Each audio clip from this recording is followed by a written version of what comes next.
السلام علیکم ناظرین. آج ہمارے گھر میں عامر ہزاروی صاحب بھی تشریف لائے تھے اور پھر ان سے ملاقات کے لیے پروفیسر طاہر ملک صاحب بھی تشریف لائے. تو بڑی طویل ہماری گپ شپ ہوتی رہی اور دوران گفتگو عامر ہزاروی صاحب نے کہا کہ ملک میں جب تک ایک تیسری طاقت نہیں آتی تب تک عمران خان صاحب کا جو تنتنا اور دبدبہ ہے یہ ختم نہیں ہو سکتا. انہوں نے ایک اور جملہ بھی کہا, وہ یہ تھا کہ اگلے جو 50 سال ہیں یہ عمران خان صاحب کے رہیں گے. ہمیں تو خیر ان چیزوں سے اتفاق نہیں ہے اور لازمی, لیکن ان کا جو رائے ہے اس کا احترام بھی ہے. تو ملک صاحب, یہ جو تیسری طاقت کے بارے میں ہمیشہ ہماری خواہشیں جنم لیتی ہیں اور ہم یہ سمجھتے ہیں کہ تیسری طاقت ہونی چاہیے. ذاتی طور پر تو میں یہ سمجھتا ہوں کہ پوری دنیا میں 2 پارٹی سسٹم اور 2 پارٹی سسٹم ہی کامیاب رہتا ہے. پاکستان میں ایک ترقی پسند ہے, ایک رجعت پسند ہے. کچھ لوگ کہتے ہیں کہ ہمارے ماضی میں ہماری خوبصورتیاں, ہمارے مسائل کا حل موجود ہے, اور کچھ لوگ یہ سمجھتے ہیں کہ ماضی کو چھوڑ کر آگے بڑھیں, آگے چلیں اور ترقی پسند سوچ کے ساتھ آگے بڑھیں اور ہمارے مسائل کا حل وہاں پر موجود ہے. تو آپ کیا سمجھتے ہیں کہ پاکستان جیسے ڈائیورس معاشرے میں کہ جہاں پر مذہب کی بے شمار لیئرز موجود ہیں, سیاست کی بے شمار لیئرز موجود ہیں, قوموں کی بے شمار لیئرز موجود ہیں, وہاں پر جو تیسری طاقت کی ہم بات کرتے ہیں, کیا اس کی کوئی ضرورت ہے؟ دیکھیں, یہ بات آپ نے درست کہی کہ 2 پارٹی سسٹم جس کو عرف عام میں کہا جاتا ہے کہ جمہوریت کی جب ابتدا ہوئی اور برطانیہ مدر آف ڈیموکریسی ہے اور وہاں پارلیمنٹ وجود میں آئی, تو وہاں جو اسپیکر کا اسی طرح کا ایک ٹیبل تھا کہ جس آپ برٹش پارلیمنٹ دیکھتے ہیں وہ درمیان میں اسپیکر کا چیمبر ہوتا ہے اور اس سے رائٹ اور لیفٹ پہ جو 2 جماعتیں وجود میں آئیں تو وہ 2 پارٹی سسٹم کی ابتدا تھی. پھر چھوٹے آپ کہہ لیں انٹرسٹ گروپ ضرور آتے ہیں, لیکن وہ چاہے ترکی ہو, وہ بھارت ہو, وہ امریکہ ہو, ہر جگہ ہمیں ایک مضبوط 2 پارٹی سسٹم نظر آتا ہے. صحیح. اور اس کے ساتھ ایک چھوٹی جماعتیں بھی ہوتی ہیں اور وہ انٹرسٹ گروپ کے طور پہ سامنے آتی ہیں اور وہ ان کے اوپر پریشر گروپ بھی رکھتی ہیں, پریشر گروپ بھی کہا جاتا ہے. تو 2 پارٹی سسٹم چلتا رہا ہے اور پاکستان کے کیس میں یہ 2 پارٹی سسٹم جو ہے ہمیں چلتا بھی دکھائی دیا اور ڈسٹرب ہوتا ہوا بھی دکھائی دیا. ڈسٹرب ایسے ہوتے دکھائی دیا کہ یہاں مسلم لیگ تھی, کانگریس انڈیا میں چلی گئی اور پھر پیپلز پارٹی آئی. پھر 90 کی دہائی میں ہم یہ 2 جماعتیں دیکھتے ہیں, مذہبی جماعتیں ان کے ساتھ تھیں, وہ ایک پریشر گروپ آپ ان کو کہہ لیں. لیکن پھر جب ایک 3rd پارٹی جس کی جانب اشارہ ہزاروی صاحب نے پروگرام سے قبل کیا, تحریک انصاف, وہ آئی, تو یہ 2 پارٹیاں اکٹھی ہو گئی. تو اب تقریباً 2 پارٹی سسٹم ہے اور یہ ان کی بات ٹھیک ہے کہ دوسری جماعتیں مل جانے کے باوجود بھی وہ جو نئی حقیقتیں معاشرے میں ہیں اور جو نیا ووٹر ہے اور نوجوان ووٹر ہے اور سوشل میڈیا ہے, وہاں وہ اپنا امپیکٹ کریٹ نہیں کر رہی, جبکہ دوسری جماعت اس میں کافی آگے ہے. مطلب یہ ملک صاحب یہ بات کی جاتی ہے کہ جو ہماری 2 جماعتیں ہیں, پیپلز پارٹی اور مسلم لیگ, یہ بنیاد پر اولڈ سکول ہیں. جی, یہ پرانے سکول, خیالات میں بھی پرانا سکول ہے اور ٹیکنالوجی کے حوالے سے بھی پرانا سکول ہے. لیکن ہم یہ دیکھتے ہیں کہ پاکستان میں تیسری جماعت کے حوالے سے, تیسری پارٹی کے حوالے سے جماعت اسلامی کے ایک دور میں بہت زیادہ سپورٹ کی جاتی رہی. اور آپ کو پتہ ہے کہ قاضی حسین احمد صاحب دھرنا ماسٹر ہوتے تھے پاکستان میں. 96 میں دھرنا دیا, بے نظیر بھٹو صاحبہ کی حکومت انہوں نے ختم کروا دی, نواز شریف صاحب کے خلاف دھرنا دیا. اور پھر جو کیا کہتے ہیں انٹرنیشنل ریلیشنز کے حوالے سے پاکستان کے جو تعلقات ہیں وہاں پر بھی انفلوئنس بہت زیادہ بڑھتا تھا. انڈیا کے ساتھ جب ہمارے تعلقات جا رہے تھے, اڈوانی صاحب پاکستان آئے تھے تو اس وقت جماعت اسلامی کو آگے کیا گیا اور انہوں نے دھرنے دیے. تو یہ کہا جاتا ہے کہ جو تیسری طاقت جب بھی آتی ہے تو اس کے پیچھے اصل میں ایک تیسری قوت بھی موجود ہوتی ہے. تو وہ جو تیسری طاقت کی خواہش ہے وہ اصل میں عوام کی طرف سے کم بلکہ اسٹیبلشمنٹ کی طرف سے بہت زیادہ ہوتی ہے. تو عامر صاحب, یہ جو آپ چاہ رہے ہیں کہ پاکستان میں تیسری طاقت آئے, تو یہ تو بتائیں کہ یہ خیال آپ کے ذہن میں کیسے آتا ہے؟ پاکستان کا نوجوان ان چیزوں کے بارے میں کیوں سوچتا ہے اور کیسے سوچتا ہے؟ نہیں, میں یہ جو پھولوں کی ٹوکری, آپ اس کو تھوڑا سا قریب کر لیں. ہاں جی, دیکھیں کہ اس وقت عمران خان کے مد مقابل کوئی اپوزیشن نہیں ہے. عمران خان سے پارٹی نشان لے لیا گیا, ان کے لوگوں کو گرفتار کیا گیا, پریس کانفرنسیں کروائی گئیں اور تتر بتر تھے ان کے لوگ, مقدمات ان پہ تھے, کیمپین نہیں چلانے دی گئی. آزاد حیثیت میں بھی وہ بہت بڑی تعداد میں دونوں پارٹیوں سے لوگ ان کے زیادہ تھے. اب یہی جو پارٹیاں ہیں ہماری پرانی پارٹیاں، مجھے آپ بتا دیں کہ ان پارٹیوں میں نئے کتنے لوگ آئے ہیں؟ مثلا آپ سندھ میں دیکھ لیں، مریم نواز نئی ہیں، حمزہ شہباز نئے ہیں، بلاول نئے ہیں، تھرڈ جنریشن لیڈرشپ، یعنی شاہ جی کا کہنا ہے کہ وہ تو آ چکی ہے. نہیں دیکھیں نا، وہ تو عمران خان کا تو نعرہ یہی تھا نا کہ یہ وراثتی پارٹیاں ہیں. آپ دیکھیں کہ بھئی عمران خان کے ساتھ جو لوگ ابھی آئے ہیں یا اس مرتبہ جتنے لوگ، ہمارے خیبر پختونخوا کو دیکھ لیں، ہمارے خیبر پختونخوا میں نئے چہرے سامنے ہیں. عمران خان نے سوائے 2 لوگوں کے جو وزارتیں دی ہیں وہ بھی نئے چہروں کو دی ہیں. اب ایک طرف لیکن شاہ محمود قریشی پرانے ہیں، اب وہ کیا نام، باقی جو لوگ ہیں تو ان کے ساتھ پرانے لوگ ہیں، لیکن بنیادی بات یہ ہے نا کہ نہیں، خیبر پختونخوا کے آپ مجھے بتائیں کہ خیبر پختونخوا میں نئے لوگوں لازمی آپ دیکھیں وزارتیں جتنے بھی لوگوں کو دی گئی ہیں وہ سارے نئے لوگ ہیں. اچھا، اس میں یہ کہنا چاہوں گا کہ تحریک انصاف میں نئے لوگوں کی تعداد مسلم لیگ نون اور پیپلز پارٹی سے بہرحال زیادہ ہے. اب جو ان کا سوال ہے شاہ جی کا، اس کو اس طرح سے دیکھتے ہیں، دیکھیں کہ اگر یہ جو 2 جماعتیں ہیں، پیپلز پارٹی اور مسلم لیگ نون، یہ اگر ایک 2 پارٹی سسٹم کے اندر فٹ نہیں ہوتی اور وہ ایک بڑے جو ووٹر ہے نوجوان جو اگلے انتخابات تک مزید 2 کروڑ ایڈ ہوگا اس کو متاثر نہیں کرتی، ان کے ساتھ انگیج نہیں کرتی، تو کیا یہ سمجھا جائے گا کہ 2 پارٹی سسٹم تو برقرار رہے گا لیکن اس میں ایک نئی سیاسی جماعت آ جائے گی؟ سوال کو اس طرح اگر دیکھیں، میں سر یہ سمجھتا ہوں کہ اور یہ دونوں جماعتیں جو ہیں یہ ڈیکلائن میں چلی جائیں گی، زوال کے. میرا سر ماننا یہ ہے، یا جو حالات نظر آ رہے ہیں اس وقت، عمران خان کے ساتھ جڑا ہوا ایک 5 سال کا بچہ بھی ہے، 10 سال کا بچہ بھی ہے، ایک ماں بھی ہے، بیٹی بھی ہے، گھر کا سربراہ بھی ہے.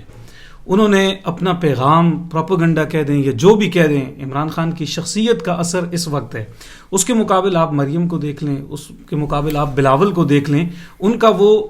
اثر نہیں ہے.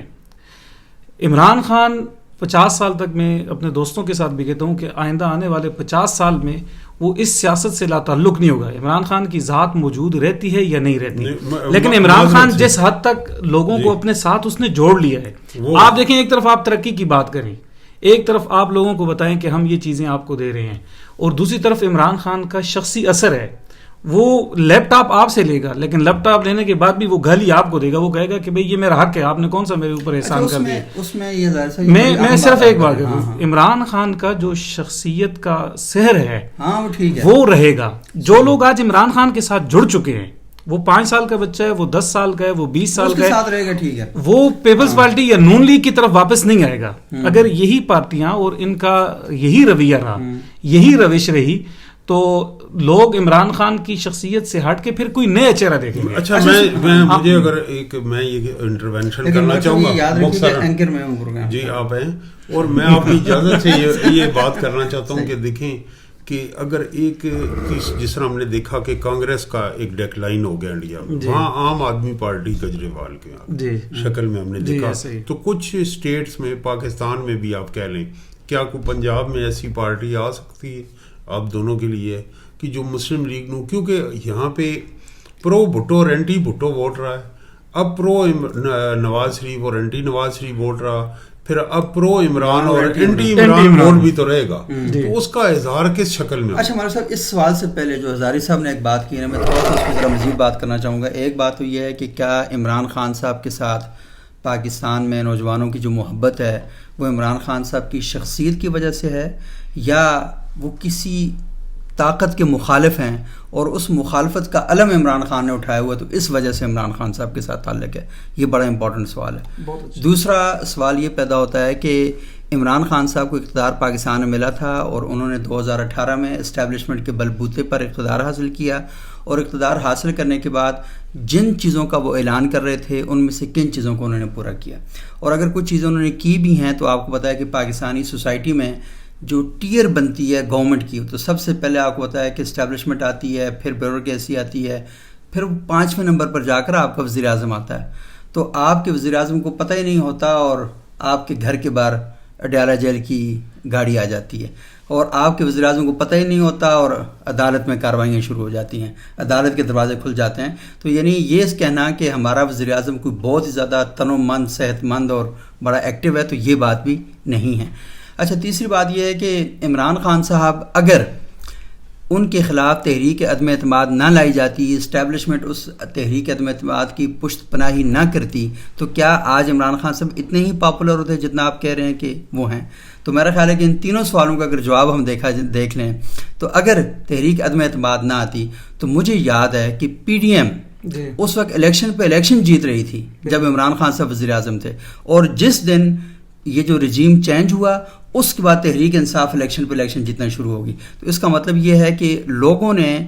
طاقت میں کسی اور کی مداخلت کو سختی کے ساتھ ناپسند کیا, اور جس شخص کو رجیم چینج سے پہلے سختی کے ساتھ ناپسند کر رہے تھے اسے پسند کرنا شروع ہو گئے. وجہ صرف یہ نہیں تھی کہ وہ عمران خان کے حامی تھے, وجہ یہ تھی کہ انہوں نے کیوں مداخلت کی ہمارے حق میں, اور اس وجہ سے کیا. ایک بات طے شدہ بات ہے. اور دوسرا یہ ہے کہ عمران خان صاحب شاید آج اصغر خان بنے پھر رہے ہوتے اگر یہ مداخلت جتنی بھی نہ ہوتی. اور ملک صاحب یاد ہوگا ان دنوں میں کہ جو تحریک انصاف کے رہنما تھے وہ رابطے کر رہے تھے مسلم لیگ نون اور پیپلز پارٹی کے ساتھ, انٹرسٹڈ نہیں تھے کہ اگلا الیکشن ہم ان کے ٹکٹ. اور دوسرا پیپلز پارٹی سے سفارشیں کروائی جا رہی تھیں کہ آپ مسلم لیگ نون سے کہیں کہ وہ ہمیں ان حلقوں میں ٹکٹ دیں, یعنی یہ صورتحال ہو چکی تھی. لیکن جب یہ چینج ہوا, اور پھر آپ دیکھیں کہ خود ساری پارٹیاں کہہ رہی ہیں کہ باجوہ نے ہمیں کہا تھا کہ رجیم چینج والی بات کرو, مولانا فضل الرحمان نے انٹرویو دیے, اور دوسری بات یہ والی بات بھی کہی کہ مولانا فضل الرحمان کہتے ہیں کہ میں چاہ رہا تھا کہ فوری طور پر الیکشن, اور مسلم لیگ نون بھی یہی چاہ رہی تھی کہ فوری طور پر الیکشن ہو. تو مسئلہ یہ ہے کہ عمران خان صاحب اسٹیبلشمنٹ کے کندھوں پر بیٹھ کر آئے تھے, اور اسٹیبلشمنٹ نے اپنے کندھے نیچے سے ہٹا دیے اور پی ڈی ایم کو اپنے کندھے فراہم کیے, اور پی ڈی ایم اپنے کندھوں پر ان کو لے کر آئی. تو جنگ تو ساری بنیادی طور پر یہ ہے. اور جو پاکستان کا آج وہ یاد دیکھیں نا, ٹھیک ہے کہ نہیں اس میں تیسری عمران خان کو یہ جتنے لوگ لے کر ہیں, لیکن آج عمران خان کی پش پہ کون ہے؟ آج تو کوئی نہیں. ان کے تجزیے سے پھر ایک سوال ہماری سوسائٹی بنیادی طور پہ نہیں, جو سوال ان کے نکلتا ہے کہ پی ڈی ایم بھی اگر ان کے کندھے سے اترے گی تو مقبول ہوگی. اور یہ تھی اسی طرح. میں یہ کہہ رہا ہوں کہ اصل میں کہ عمران خان صاحب کا اسٹیبلشمنٹ سے اختلاف کیا ہے؟ کیا یہ اختلاف ہے کہ وہ سیاست میں مداخلت کیوں کرتے ہیں؟ کیا یہ اختلاف ہے کہ وہ اس سارے سسٹم کا حصہ کیوں بنتے ہیں؟ یا یہ اختلاف ہے کہ مجھے چھوڑ کے انہیں کیوں اختیار کیا گیا؟ اختلاف کیا ہے؟ یہ ٹھیک ہے آپ کی بات کہ بھئی عمران خان کا دو چیزیں ہیں, اس کا شخصی اثر بھی ہے, اس کی شخصیت کو آپ مائنس نہیں کر سکتے. تو میں نے آپ کو بتایا نا کہ پی ڈی ایم کے اندر جب وہ اقتدار میں تھا نا, اقتدار میں تھا تو اقتدار میں لوگ گالیاں دیتے ہیں. اقتدار کے بعد جب آپ مار کھاتے ہیں تو پھر سوسائٹی اور طرح کا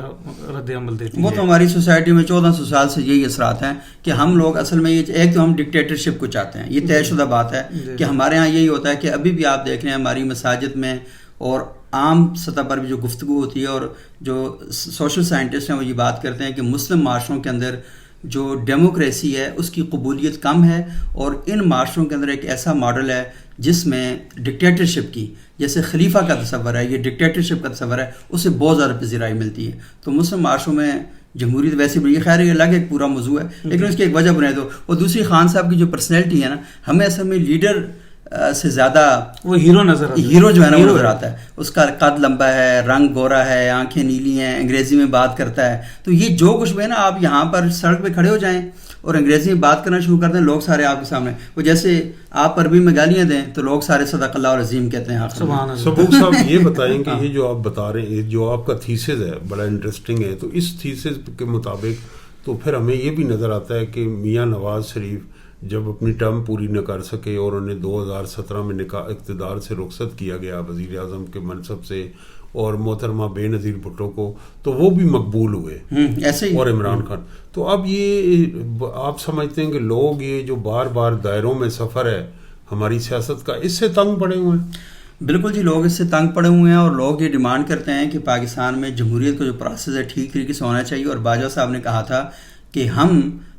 سیاست میں کسی قسم کی مداخلت نہیں کر رہے, ہمارا اس سے نہیں ہوگا. لیکن ہم یہ دیکھتے ہیں کہ ہماری جو اسٹیبلشمنٹ ہے اس کا بہرحال رول رہتا ہے سیاست کے اندر, اور پاکستان کی اگزامپل انڈیا سے زیادہ برما کے ساتھ زیادہ سوٹ کرتی ہے. اور ہم یہ دیکھتے ہیں کہ برما میں جس طریقے سے فوج کا ایک رول ہے, ہمارے ہاں بھی ایک رول ہے. اب ایشو یہ ہے کہ اس کی وجوہات کیا ہیں, اس پر ایک تفصیلی بحث کی جا سکتی ہے. لیکن سوال یہ پیدا ہوتا ہے کہ پاکستانی نوجوان, اس نے 8 فروری 2024 کو وہ باہر نکلا, اور اس نے خاموش, نہ اس کو کارنر میٹنگ میں شرکت کی اجازت تھی نہ باقی, لیکن یہ نا کہ اس نے آ کر انویزیبل پاورز کے خلاف اپنا جو رد عمل ہے اسے ریکارڈ کروایا ہے، اور صرف ریکارڈ نہیں کروایا، اس نے سب کو حیران اور پریشان کر دیا ہے۔ مولانا فضل الرحمان حیران ہے کہ میرے نال کیا ہو گیا، جی نواز شریف صاحب پریشان ہیں کہ یہ ہوا کیا ہے، سراج الحق صاحب تو پریشانی کے اس عالم میں ڈوبے ہوئے ہیں، انہیں پتہ تھا یہی ہوگا۔ ہاں نہیں، ان کا پتہ نہیں تھا ساری چیزوں کو برداشت کرنے کے لیے، تو یہ صورتحال یہ جو آپ نے سوالات اٹھا دیے میرے خیال ہے اگلی نشست میں سارے یہ اگلی انگریزی والا یو جی ایل جو مذہبی جماعتوں کی پرفارمنس کے بارے اس میں ہمیں علیحدہ سے ڈسکس کرنا چاہیے۔ مذہبی جماعتیں جی، مذہبی جماعتوں کا ملک صاحب ایشو یہ ہے کہ وہ جس وقت کہتی ہیں نا، ابھی آپ نے دیکھ لیا کہ پاکستان میں تحریک لبیک نے سب سے زیادہ جو پیسہ خرچ کیا تھا اپنی کیمپین وہ تھی پیٹرول کے خلاف، جنہوں نے کہا پیٹرول کی قیمتیں بڑھنے کے خلاف، لیکن آپ کو پتا ہے کہ پبلک نے کوئی رسپانس نہیں دیا۔ پبلک یہ کہتی ہے کہ مذہبی جماعتوں کا کام ہے مذہبی،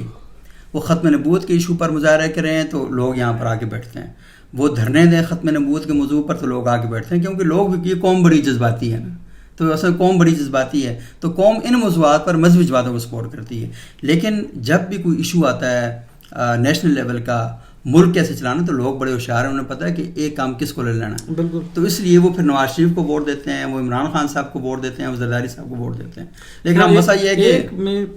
جی کلوزنگ میں ہم یہ آپ کا تجزیہ نہیں، میں آپ سے یہ پوچھ رہا ہوں کہ بھائی آپ فرما رہے تھے کہ جب حکومت سے کسی پارٹی کو ہٹایا جاتا ہے تو لوگ اس کے ساتھ کھڑے ہو جاتے ہیں،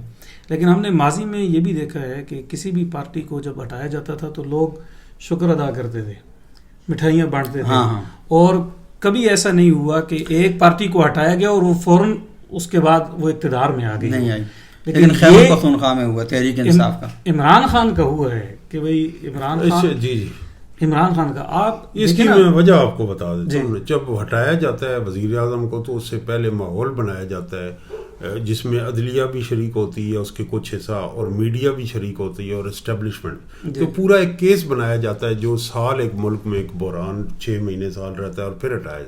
تو اس بحران کے بعد جب حکومت ہٹائی جاتی ہے، اور پھر دوسرا یہ کہ یہاں آپ 100-200 بندے کو شہر کے مختلف حصوں میں مٹھائی کا ڈبہ لے کے بھیجیں اور ان کی تصویر اور وہ ڈسپلے ہو جائے تو وہ ایک نیوز بن جاتی ہے۔ تو یہ یہاں پہ صرف یہ بھی ہے، کام بھی اپوزیشن پارٹیاں کرتی ہیں، اور جب امریتیں بھی ختم ہوتی ہیں تو مٹھائیاں تو تب بھی بانٹتی ہیں، تو لوگ یہاں مٹھائی کھانے کا بہانہ بھی ڈھونڈتے ہیں۔ میٹرک کا رزلٹ آ گیا، مٹھائی کھاؤ، یونیورسٹی میں، اس میں مساجد میں ختم قرآن ہے، مٹھائی کھائیں۔ وہ مٹھائی کھانے چاہیے، ہمارے کلچر کے کیک ہمارے کلچر سے اتنا ملتا نہیں جتنا مٹھائی ملتی ہے، لیکن ملک صاحب ہمارے شوگر بھی ہے، تو اس لیے، اور وہ ہے نا کہ مجھ کو شوگر بھی ہے اور پاس شریعت بھی، میری قسمت میں میٹھا نہ کڑوا پانی، تو اس لیے میرا خیال ہے ہمیں تھوڑی سی احتیاط کا مظاہرہ کرنا چاہیے۔ اور بہت شکریہ عامر ہزاروی صاحب، ملک صاحب اور ناظرین جو آج ہم نے گفتگو کی ہے، مجھے پتہ ہے یہ بڑی بے ربط تھی، اور بے ربط اس وجہ سے تھی کہ اگر ہم ایک ایک سوال کو لے کر چلیں اور اس پر تفصیلی گفتگو کریں تو میرا خیال ہے کہ ہم زیادہ نتیجہ خیز گفتگو کر سکتے ہیں، لیکن آج کی گفتگو بنیادی طور پر ایک حادثاتی گفتگو تھی، اور جس جگہ پر ہم بیٹھے ہیں